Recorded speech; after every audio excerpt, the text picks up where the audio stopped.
the morning of September 11th, 2001, 19 men armed with box cutters directed by a man on dialysis in a cave fortress halfway around the world using a satellite phone and a laptop directed the most sophisticated penetration of the most heavily defended airspace in the world, overpowering the passengers and the military combat-trained pilots on 4 commercial aircraft before flying those planes wildly off course for over an hour without being molested by a single fighter interceptor.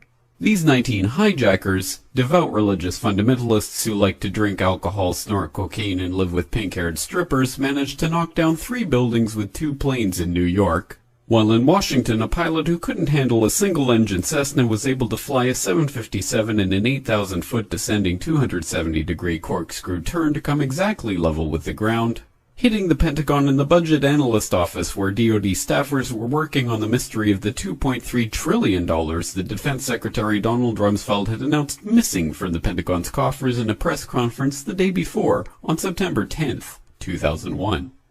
Luckily, the news anchors knew who did it within minutes. Osama bin Laden. The pundits knew within hours. Osama bin Laden.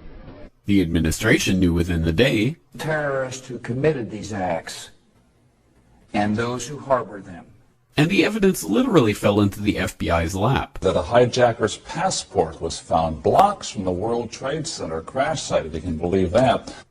But for some reason, a bunch of crazy conspiracy theorists demanded an investigation into the greatest attack on American soil in history. That investigation was delayed, underfunded, set up to fail, a conflict of interest, and a cover-up from start to finish. It was based on testimony extracted through torture, the records of which were destroyed.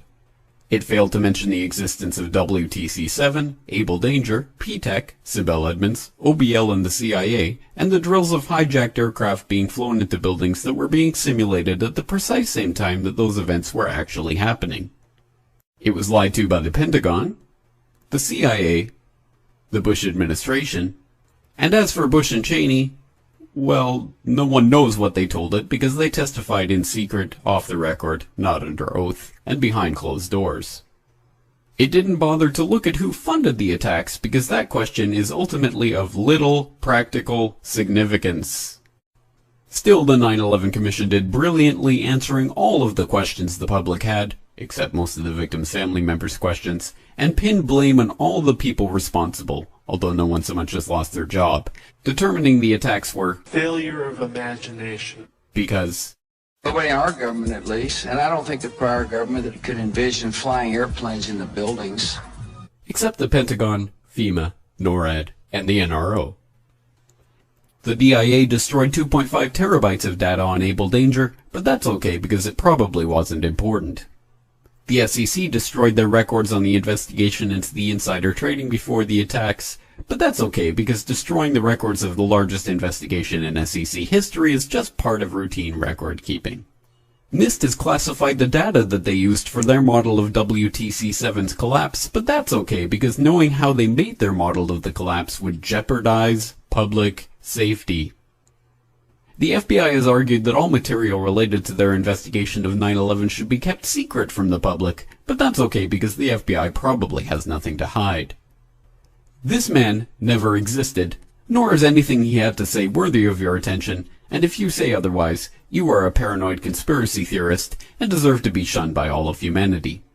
Likewise him, and her, and her, and her, and him. Osama bin Laden lived in a cave fortress in the hills of Afghanistan, but somehow got away. Then he was hiding out in Tora Bora, but somehow got away. Then he lived in Abbottabad for years, taunting the most comprehensive intelligence dragnet employing the most sophisticated technology in the history of the world for a decade, releasing video after video with complete impunity and getting younger and younger as he did so, before finally being found in a daring SEAL team raid which wasn't recorded on video, in which he didn't resist or use his wife as a human shield, and in which these crack Special Forces operatives panicked and killed this unarmed man, supposedly the best source of intelligence about those dastardly terrorists on the entire planet. Then they dumped his body in the ocean before telling anyone about it. Then a couple dozen of that team's members died in a helicopter crash in Afghanistan. This is the story of 9/11, brought to you by the media which told you the hard truths about his head could be seen to move violently forward. And They took the babies out of incubators.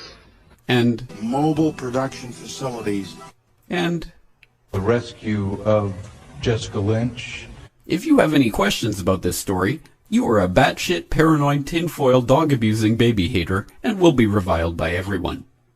If you love your country and or freedom, happiness, rainbows, rock and roll, puppy dogs, apple pie, and your grandma, you will never ever express doubts about any part of this story to anyone. Ever. This has been a public service announcement by the Friends of the FBI, CIA, NSA, DIA, SEC, MSM, White House, NIST, and the 9/11 Commission. Because ignorance is strength.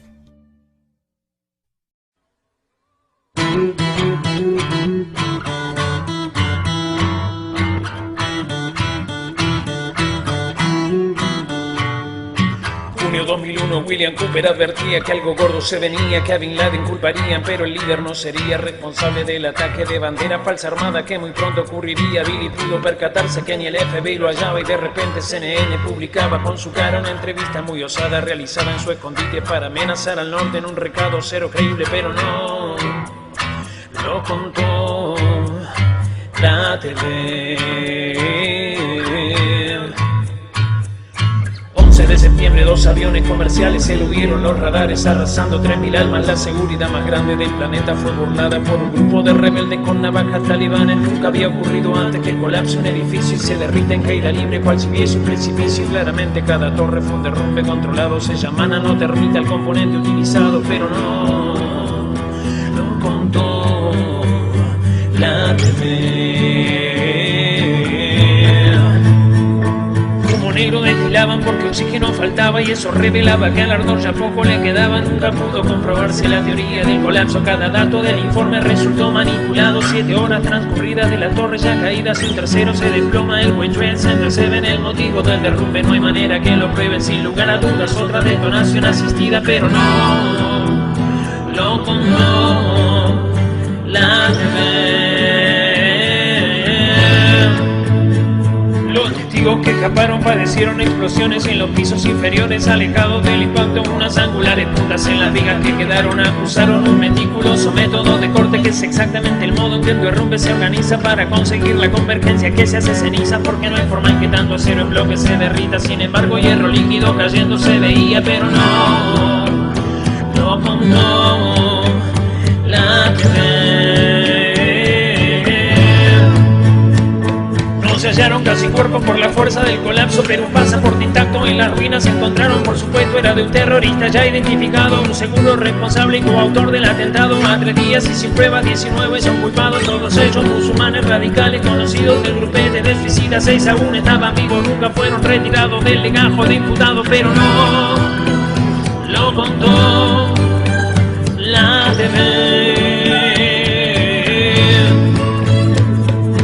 757 que no pudo ser filmado, hizo un hueco en el Pentágono de 5 metros magros. Tan preciso fue el impacto que bordea en el milagro. 38 metros de metal fueron gasificados. Solo un caza logra un giro de 270 grados y aún así es una proeza. Yendo 800 por hora, el lugar más impermeable de la historia fue violado, penetrado por un aviador novato, flor de mago, pero no lo contó la TV.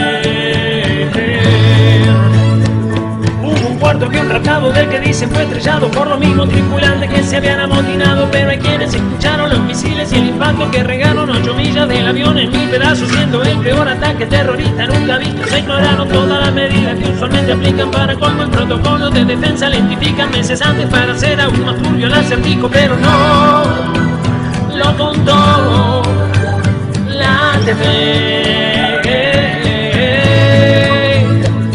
Cada jefe negligente militar que estaba al mando consiguió ser promovido a un cargo superior al rango. La familia de Bin Laden exiliada de un plumazo y unos amas mal doblados, adjudicándose el trabajo al caer. Es un invento de la CIA que entrenaba guerrilleros del país y con terreno petrolero. Varios adiestrados en la tierra norteamericana que ahora lo declara ser el grupo que no mete el miedo, pero no lo contó la TV.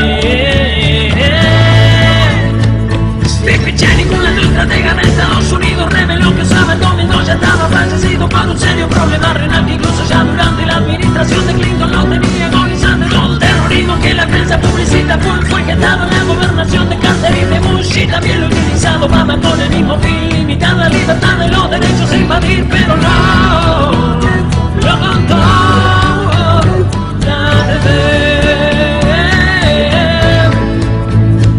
Es tan obvio que debajo de la ruina que dejaron hay más mierda que la que jamás hemos imaginado. No sabemos quién gobierna este mundo en el que estamos, ni por qué clase de seres hemos sido dominados. Somos un rebaño de ignorantes muy bien orientados a patar por cada cosa del planeta que habitamos. Tristemente lo aceptamos sin siquiera cuestionarlo, porque estamos del comienzo totalmente programados, pero no lo dirá la TV.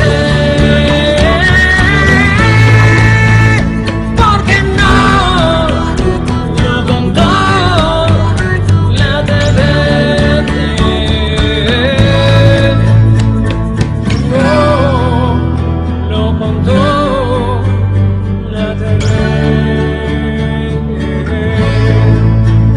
Pero no lo contó la TV.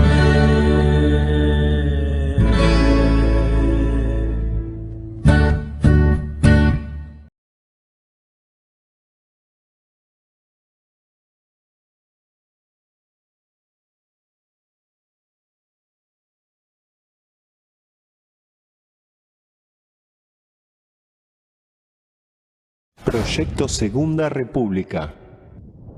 No somos la oposición. Somos la resistencia. Una idea cuyo tiempo ha llegado.